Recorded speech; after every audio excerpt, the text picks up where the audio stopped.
بسم اللہ الحمد للہ والصلاة والسلام علی رسول اللہ اما بعد۔ زکوٰۃ کے چند اہم مسائل گزشتہ نشست میں ذکر کیے جا چکے ہیں۔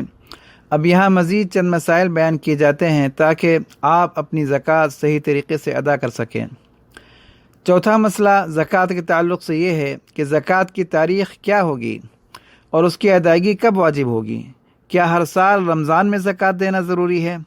اس کا جواب یہ ہے کہ زکوٰۃ کی تاریخ وہ ہوتی ہے جب انسان پہلی مرتبہ صاحب نصاب بنتا ہے، یعنی پہلی مرتبہ کسی شخص کے پاس 52.5 تولہ چاندی یا اس کے برابر نقد پیسے آ گئے تو وہ صاحب نصاب ہو گیا، چاہے وہ کوئی سا بھی مہینہ ہو۔ اب سال گزرنے پر زکوٰۃ کی ادائیگی واجب ہو جائے گی، یعنی آئندہ سال جب وہ اسلامی عربی تاریخ آئے گی تو اس دن زکوٰۃ فرض ہوگی، اس کے لیے رمضان کی تخصیص نہیں۔ اگر اس تاریخ کو نصاب کے بقدر رقم یا زیور وغیرہ موجود ہے یا اس سے زیادہ تو اس پر زکوٰۃ فرض ہے، خواہ درمیان میں کمی بیشی ہوتی رہی ہو، یعنی سال کے اول اور آخر میں نصاب کا ہونا شرط ہے، درمیان میں نہیں۔ درمیان میں کمی آنے سے کوئی فرق نہیں پڑتا۔ پھر جب تک وہ صاحب نصاب رہے گا وہی تاریخ زکوٰۃ کے حساب کے لیے ہمیشہ متعین رہے گی، اسی کے حساب سے سال مکمل ہوگا اور ہر سال اسی تاریخ کو حساب کرنا ضروری ہوگا۔ مثلا کسی کو محرم کے مہینے کی 30 تاریخ کو پہلی مرتبہ تنخواہ ملی اور وہ تنخواہ نصاب کے برابر ہے، جیسے کسی کو سعودیہ میں 2000 ریال تنخواہ ملی یا 45,000 روپے انڈیا میں ملی یا 1,00,000 روپے پاکستان میں تنخواہ ملی، جو کہ اس سال کے نصاب کے برابر یا اس سے زیادہ ہے، تو وہ صاحب نصاب ہو گیا۔ پھر اس تنخواہ میں سے کچھ خرچ ہوئے اور کچھ بچ گئے، پھر آئندہ سال جب 30 محرم کی تاریخ آئے گی تو اس وقت یہ دیکھا جائے گا کہ اس کے پاس کتنے پیسے ہیں۔ اگر نصاب کے برابر یا اس سے کچھ زیادہ ہیں تو اس کو پورے پیسوں کی زکوٰۃ ادا کرنا ہوگی، چاہے سب پر سال نہ گزرا ہو۔ لیکن اکثر ایسا ہوتا ہے کہ لوگوں کو یہ یاد نہیں رہتا کہ ہم کس تاریخ کو پہلی مرتبہ صاحب نصاب بنے تھے، تو اس صورت میں سال کا حساب کس طرح کیا جائے؟ تو اس کا جواب یہ ہے کہ اس صورت میں غور و فکر کر کے کوئی مناسب اسلامی قمری تاریخ مقرر کر لی جائے، پھر ہر سال اسی کے مطابق حساب ہوگا۔ اگر کوئی تاریخ یاد نہ آئے تو بہتر یہ ہے کہ رمضان کی کوئی تاریخ مقرر کر لے اور احتیاطاً زکوٰۃ کچھ زیادہ دے دے، پھر ہر سال اسی تاریخ کو حساب کرنا ضروری ہوگا۔ تو زکوٰۃ کے لیے مہینہ بھی مقرر ہونا ضروری ہے اور دن بھی۔ ایسا نہیں ہے کہ آپ مہینے کی جس تاریخ کو چاہیں حساب کر لیں، یہ غلط ہے، بلکہ اس مہینے میں دن بھی طے کر کے ہر سال اسی دن کو حساب کریں، یہ بہت ضروری ہے۔ اب یہاں پر ایک غلط فہمی کا ازالہ ضروری ہے اور وہ زکوٰۃ کی چیزوں پر سال گزرنے کے تعلق سے ہے۔ کثرت سے لوگوں کی طرف سے یہ سوال آتا ہے کہ میں نے رمضان سے کچھ دن پہلے زیور خریدا یا فروخت کرنے کی نیت سے مکان یا زمین خریدی، کیا اس پر بھی زکوٰۃ فرض ہے؟ حالانکہ اس پر ابھی سال نہیں گزرا، صرف کچھ دن گزرے ہیں۔ تو اس کا جواب یہ ہے کہ سال گزرنا صرف صاحب نصاب بننے پر ہے، آپ کے صاحب نصاب بننے پر ہے، باقی پیسوں اور چیزوں پر سال گزرنے کی شرط نہیں ہے۔ یعنی پچھلے سال پہلی رمضان کو آپ صاحب نصاب تھے اور اس سال بھی پہلی رمضان کو آپ صاحب نصاب ہیں، تو آپ پر سال گزر گیا۔ سال کے درمیان میں جتنا بھی مال میں اضافہ ہوگا وہ اصل کے ساتھ ملا دیا جائے گا، یعنی سال کے درمیان میں جو آپ کو ہر مہینے تنخواہ ملے گی یا آمدنی ہوگی، اس میں سے جو کچھ بچے گا اس پر سال گزرنا شرط نہیں ہے۔ اور اسی طرح اگر آپ نے کوئی زیور خریدا یا زمین خریدی تو اس کے لیے بھی سال گزرنے کی کوئی شرط نہیں ہے، بلکہ تاریخ آنے پر سب کی زکوٰۃ دی جائے گی، چاہے آپ نے اس کو ایک دن پہلے خریدا ہو۔ مثلا ایک شخص کے پاس یکم رمضان کو 1,00,000 روپے تھے تو وہ صاحب نصاب تھا، پھر سال پورا ہونے سے 2 دن پہلے 10,00,000 روپے اور مل گئے، اب یکم رمضان کو پورے 11,00,000 کی زکوٰۃ دینا ہوگی۔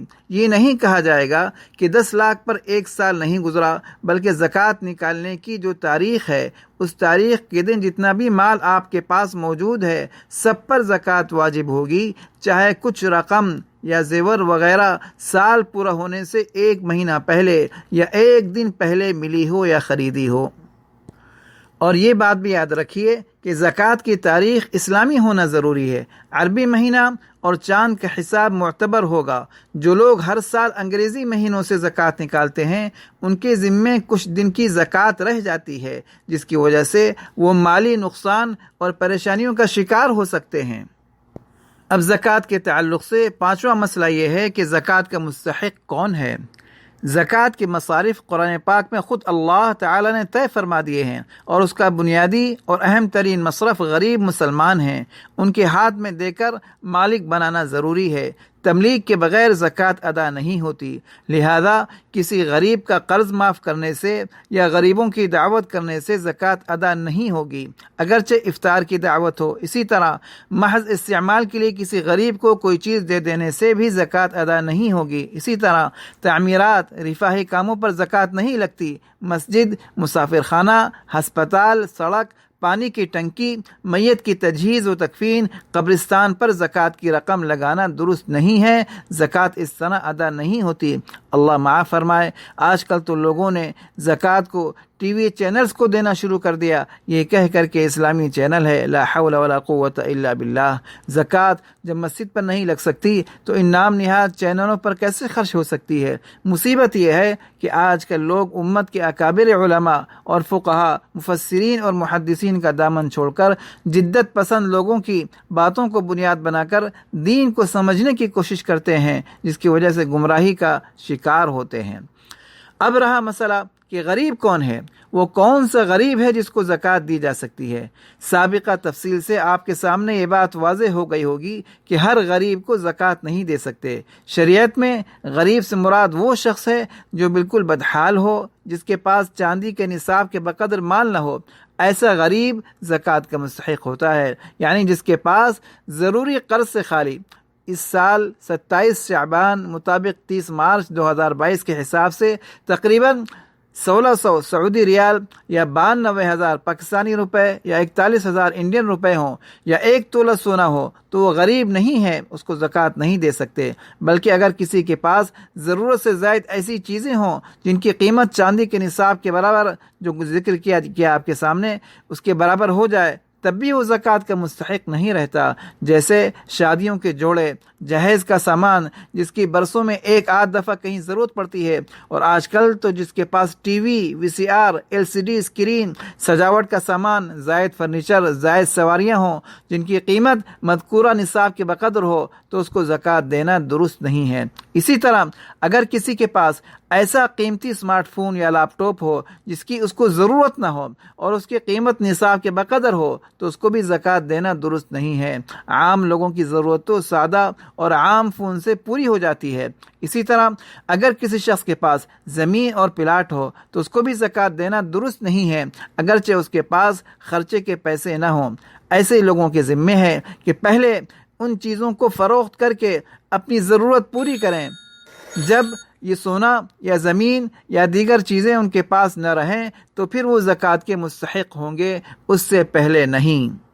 اللہ معاف فرمائے، آج کل لوگوں کا حال یہ ہے کہ بسا اوقات کھانے کو نہیں ہوتا، لیکن ان فضولیات اور گناہوں کے آلات اور زیب و زینت کے سامان سے گھر بھرا ہوتا ہے۔ لہذا اس بات کا خیال رکھیں کہ زکوٰۃ فقراء اور مساکین کی حاجت پوری کرنے کے لیے ہے، ان کے کھانے، گھر کا کرایہ، دوا، علاج، ستر چھپانے کے کپڑے وغیرہ کے لیے ہے، نہ کہ غربت کے دعوے دار لوگوں کی خواہشات پوری کرنے کے لیے۔ زکوٰۃ اس لیے نہیں ہے کہ اس سے laptop, iPad, smartphone وغیرہ دیا جائے اور لیا جائے۔ اللہ تعالی ہم سب کو سمجھنے کی اور عمل کرنے کی توفیق عطا فرمائے۔ اب بہت سے لوگوں کی طرف سے یہ سوال آتا ہے کہ ایسے غریب کو تلاش کرنا جو زکوٰۃ کا مستحق ہے ہمارے لیے مشکل ہے، تو ہم کس طرح زکوٰۃ ادا کریں؟ تو اس کا جواب یہ ہے کہ زکوٰۃ کا سب سے بہتر اور آسان مصرف معروف اور معتبر دینی مدارس کے غریب طلبہ ہیں۔ ان کو دینے میں دوہرا اجر یعنی ڈبل ثواب ہے، چونکہ ان کو دینے میں شریعت مطہرہ کی اشاعت میں تعاون بھی ہے، خصوصاً بر صغیر یعنی ہندوستان، پاکستان، بنگلہ دیش میں دینی مدارس اسلام کے قلعے اور پاور ہاؤس ہیں، یہ سب آپ لوگوں کے تعاون سے چلتے ہیں۔ ان کو مالی امداد کے ذریعے مضبوط کر کے باقی رکھنے میں دین کی بقا ہے، بالخصوص موجودہ حالات میں۔ لہذا ہمارے ذمے ہے کہ دینی مدارس کو بڑھ چڑھ کر زکوٰۃ اور عطیات دیں اور اپنے ان دینی قلعوں کو کمزور ہونے سے بچائیں۔ یا پھر جو حقیقی غریب ہیں ان کو تلاش کر کے زکوٰۃ ادا کریں۔ حقیقی غریب کو تلاش کرنے کے لیے محنت کرنا پڑتی ہے اور معلومات حاصل کرنا پڑتی ہیں۔ لوگ چاہتے ہیں کہ ہم کو کوئی محنت بھی نہ کرنا پڑے اور ہم زکوٰۃ بھی ادا کر دیں، گویا کہ زکوٰۃ ایک سر پر بوجھ ہے جس کو لوگ کسی کو بھی دے کر ہلکا کرنا چاہتے ہیں۔ یہ طریقہ درست نہیں ہے۔ اللہ تعالی ہم سب کو زکوٰۃ کے فریضے کو اس کے حق کے مطابق ادا کرنے کی توفیق عطا فرمائے اور مستحقین کو تلاش کر کے ان تک پہنچانے کی توفیق عطا فرمائے۔ وآخر دعوانا ان الحمد للہ رب العالمین وصلی اللہ وسلم علی نبینا محمد وعلی آلہ وصحبہ اجمعین۔